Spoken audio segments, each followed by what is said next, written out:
In a world where masculinity is still mistaken for invulnerability, wounding a man's pride may, at first glance, seem like an act of aggression. But is it really? Or could it be, paradoxically, a rare chance to access his true self, stripped of the defenses he's built over a lifetime? Carl Jung, in his exploration of masculine archetypes and the process of individuation, offers us a surprising path. To wound a man's pride not with the intention to break him, but to set him free. Pride is often not strength. It's a mask.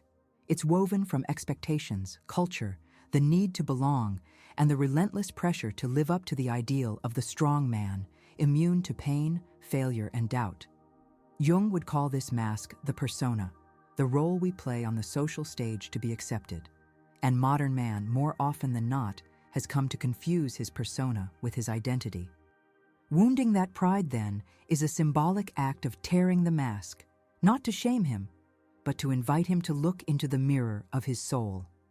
When a woman or a partner, someone close enough to see beneath the surface, confronts his pride with firmness, but also with truth, they're inviting him into his own unconscious.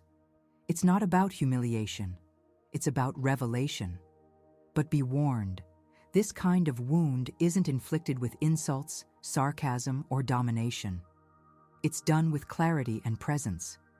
It's when you, instead of applauding his armor, gently say, "You don't have to be perfect to be loved." It's when, rather than feeding his persona, you point him toward the shadow, all that he hides, fears, and denies. Jung said the shadow holds the gold, and it's by shedding light on the darkness that a man finds his wholeness. When pride is met with truth and sensitivity, something breaks inside, but it's not lost. It's rebuilt. A man whose pride has been wounded by someone who truly wants him to grow is a man who can, at last, begin to love for real. Because he's no longer loving to feel validated, he's loving to connect. Because he no longer needs to hide his vulnerability, he can offer it as a gesture of trust. And love, when it's born from authenticity, always runs deeper. This process isn't instant, and it's not always welcomed at first. After all, no one likes being exposed. But what hurts in the beginning can become the key to a rare kind of intimacy, where love isn't a power struggle, but a space for mutual healing. Jung once wrote, "One does not become enlightened by imagining figures of light, but by making the darkness conscious." When you wound a man's pride with wisdom, you help him enter that darkness. And if he's brave enough, he'll come back changed. And he'll love you with a new kind of intensity, the kind that comes from loving with a whole soul. However, it's important to recognize that this kind of confrontation only has a transformative effect when it stems from a sincere and mature intention. Hurting a man's pride out of revenge, manipulation, or vanity is like striking an open wound. The result will be resistance, resentment, or withdrawal. But when the gesture comes from a desire for authentic connection, it acts as a catalyst for self-awareness. As Jung said, the meeting with oneself is, first and foremost, a meeting with one's own shadow. This encounter is often made possible through the eyes of another.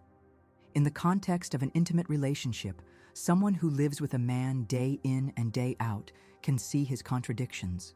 Fear disguised as bravery, rigidity, masking insecurity, silence covering an internal scream. Showing him these things directly and lovingly may seem like an affront to his pride, but in truth, it's a call to his deeper truth. Think about how society shapes men from a young age. Man up, real men don't fail, never show weakness. These imperatives take root in the unconscious, forming an idealized image of what it means to be a man. That image becomes a prison. Any attempt to break free from it feels like a threat to his very identity. That's why, when someone he loves confronts him, there's an initial shock. His defenses go up, pride flares. But if he allows the pain to sink in, if he chooses to listen, something begins to crumble. And it's in that crumbling that the new can be born. The archetypal figure of the wounded hero, which Jung explored, is key here. The true hero isn't the one who never fails, but the one who falls, who bleeds, and who, through that pain, finds deeper meaning in his existence. When you wound a man's pride, that pride which is so often just a shield against old pain, you're inviting him to stop being the invincible hero and become the true one, the man with the courage to be whole, vulnerable, imperfect. When that happens, the way he loves changes. It's no longer the love of the ego, full of demands, fears, and power plays. It becomes the love of the soul, free and present.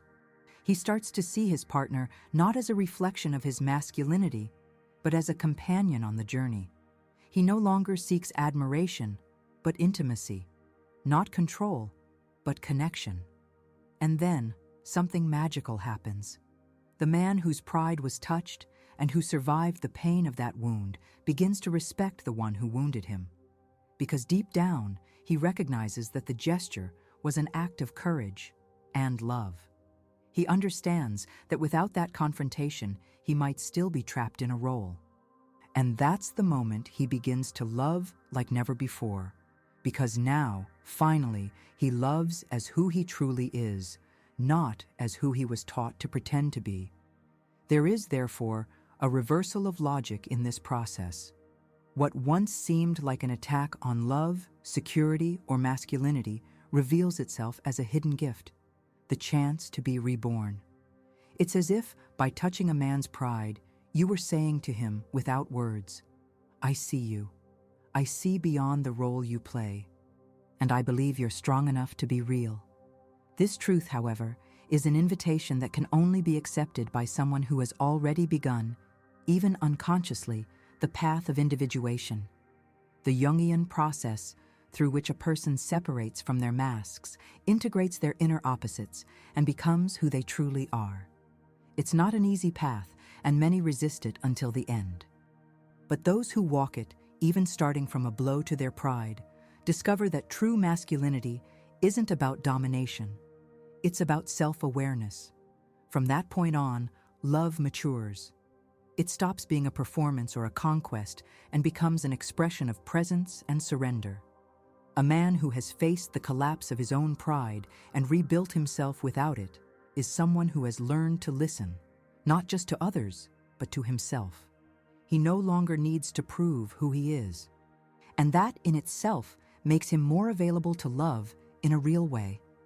This deeply echoes the idea of love as alchemy, a theme that also emerges between the lines of Jung's work. Romantic relationships become a space of transmutation.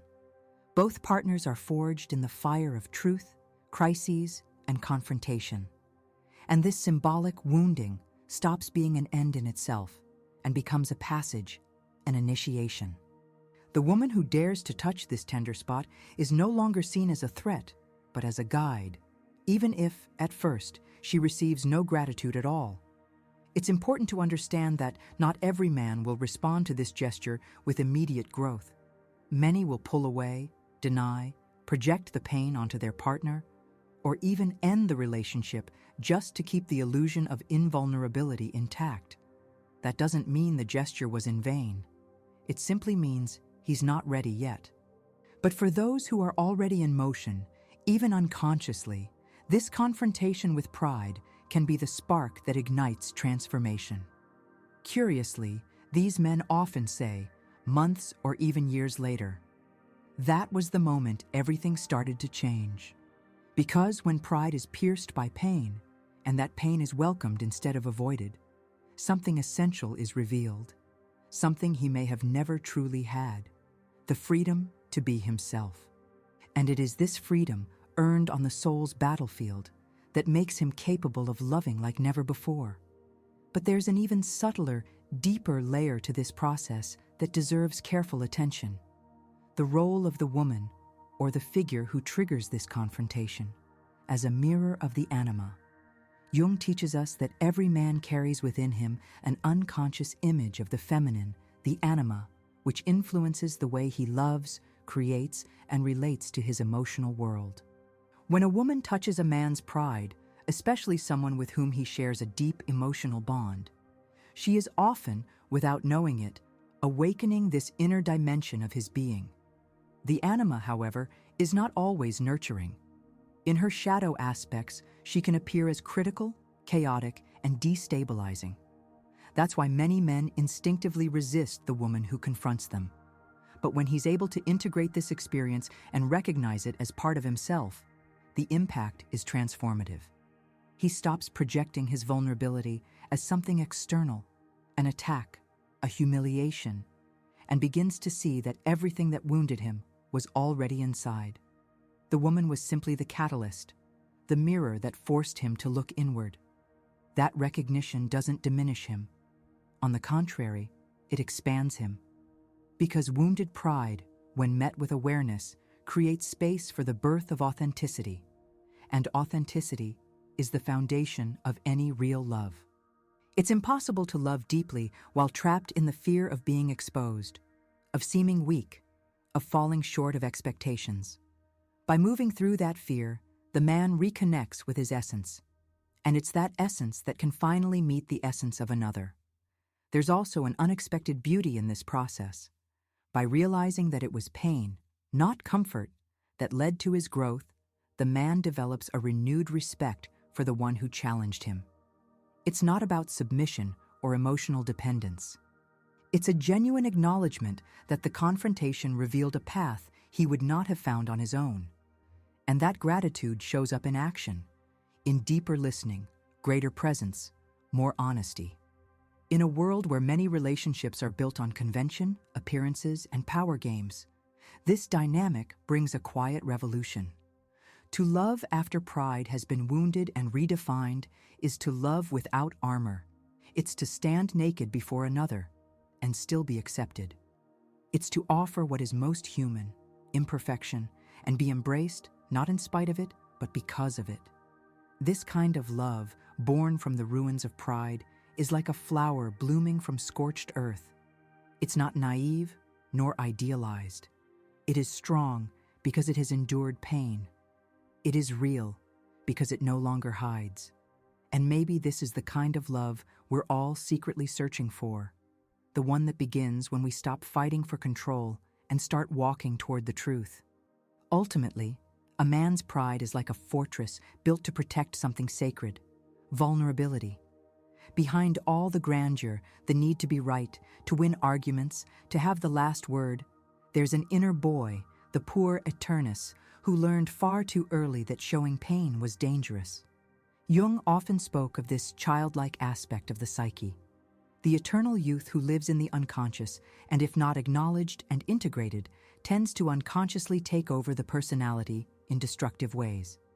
Hurting pride in this context is like opening a crack in the walls of that fortress. And what escapes is often a cry never heard, tears long held back, an insecurity never admitted. It takes a lot of courage, from both sides, to allow that moment to happen. Courage from the man, not to flee or fight back, and courage from the woman, not to retreat from the chaos that may emerge. It's at this point that a relationship can stop being merely a bond between two people and become an initiatory space, a kind of psychic laboratory where both are transformed. And here, we step into the sacred realm of Eros, not just as sexual desire, but as a deep unifying force seeking the soul's wholeness. When a man loves after his pride has been pierced, he no longer loves the same way. Something in him aligns with the force of Eros, which has no tolerance for masks or games. Love then becomes not a battlefield for ego validation, but a sanctuary for mutual integration. A woman who understands this dynamic does not place herself above him, nor act as his therapist, but walks beside him as a companion. She doesn't need to destroy him, only to help him rebuild.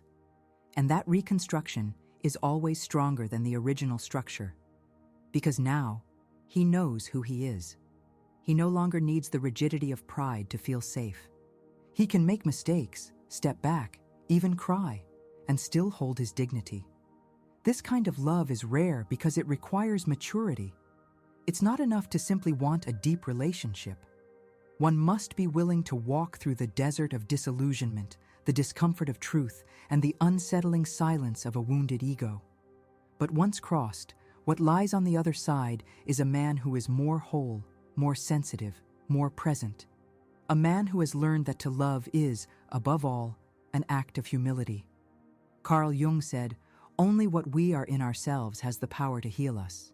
And maybe that's the great revelation behind the idea of wounding a man's pride.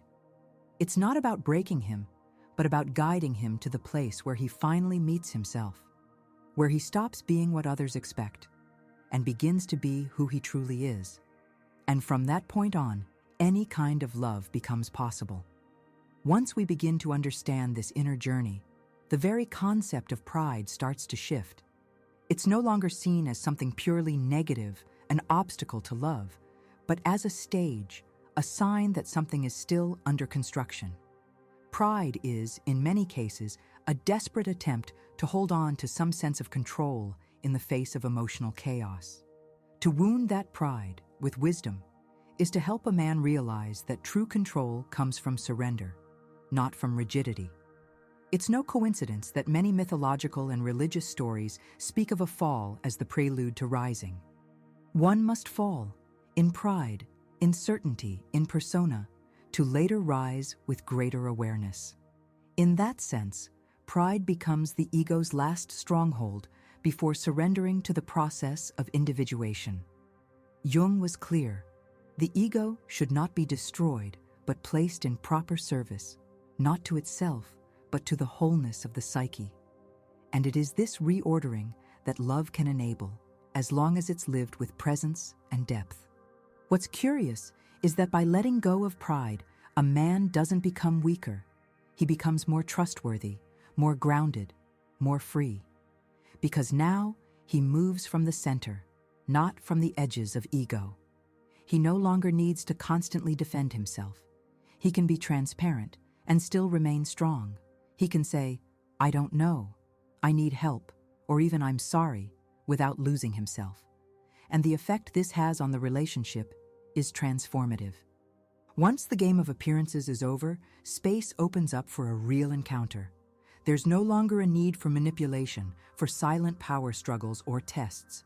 What exists instead is a partnership of souls, a mutual recognition of shared humanity, an unspoken pact for growth.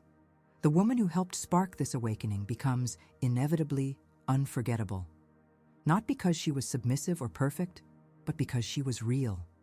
Because she had the courage to touch the most sensitive point and wait, with strength and love, for the answer to come. Even if the process was painful. Even if, for a while, it felt like everything was falling apart. Deep down, she knew something had to die for something more real to be born. And that, perhaps, is the greatest power of a conscious relationship. It's not just meant to comfort, it's meant to provoke evolution. And when you wound a man's pride with pure intention, with love and presence, you're not just wounding, you're awakening. You're initiating a process that, if he's brave enough to follow, will take him to the deepest part of himself. And from there, he will return renewed, ready to love not with the pride of an inflated ego, but with the powerful humility of an awakened soul. If this conversation opened up new perspectives for you, share this video with someone who's also ready to see love and pride in a new light. And if you'd like to keep exploring these invisible layers of the mind and relationships, stick around. The door's open. Come on in.